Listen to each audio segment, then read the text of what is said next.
read... Thanks. Speaking of sacred things, if you read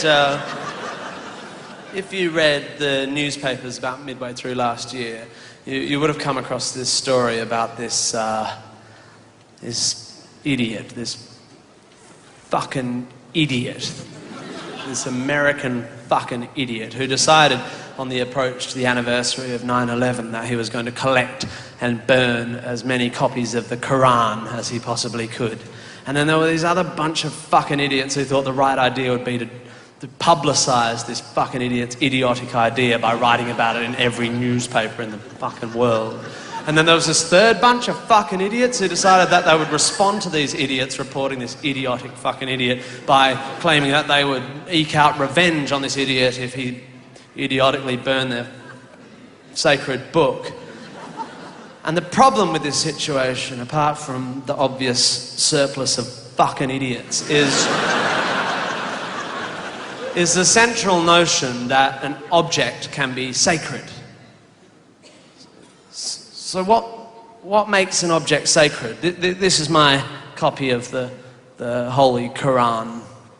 What makes this sacred? What is it that makes this? What makes 2,734 people suddenly nervous?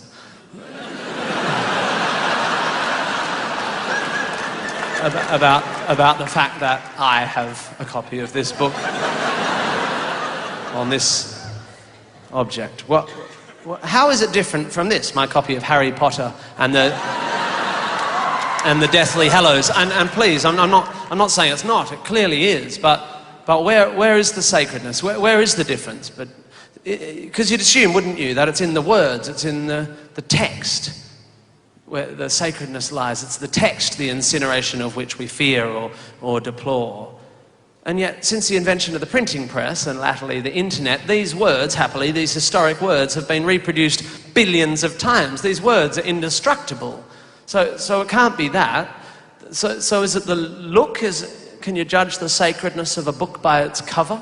Is it these gilt edges, the gold? I mean, this is shiny too. And so if it's not that, what is it? I think maybe it's the very presence of the word Quran spelt properly here in the sort of Persian way, the Q and the apostrophe AN. The presence of the word Quran on its cover perhaps makes it sacred. But then what is some Islamic version of Sam's mum praying a little heart out trying to resolve some UTI or migraine headache? What if she rubbed the text off with overuse and there was no longer the word Quran on the front of this Quran? Is it no longer sacred? For that matter, what if I took this yellow sticky note with the word Quran written on it and put it on the front of Harry Potter and the Deathly Hallows? Is this just had a bit of sacredness added to it? For that matter, what if I took the cover off this copy of Harry Potter and the Deathly Hallows and put it on this copy of Harry Potter? Is this... Perhaps you're justifiably now more worried about what I'm going to do with this book. If we, God forbid, got rid of J.K. Rowling altogether and was left with just this. What about this? This piece of cardboard that I underpaid my atheist bookbinding student friend to render to look like the Quran. Is this?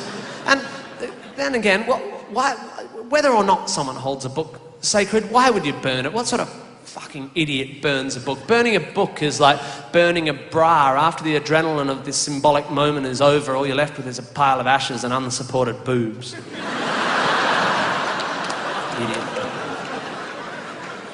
But I'm being facetious. I guess I'm being facetious because I think if we think about it, we all know that sacredness doesn't lie in the object or the person or the institution that's held sacred, but rather in the minds, the collective belief of those who choose to or have been taught to or have come to believe that something is sacred. And that's fine. That's actually, importantly, one of your human rights. It is your human right to hold sacred what you will. If you want to imbue earthly things with supernatural agency, that is your right. And if it came to it, I guess I'd scribble up a shitty placard and march beside you to defend your human right to hold sacred what you will, but I don't think that means you get to tell other people what they should hold sacred. I don't think, yeah, it's like Sam's church.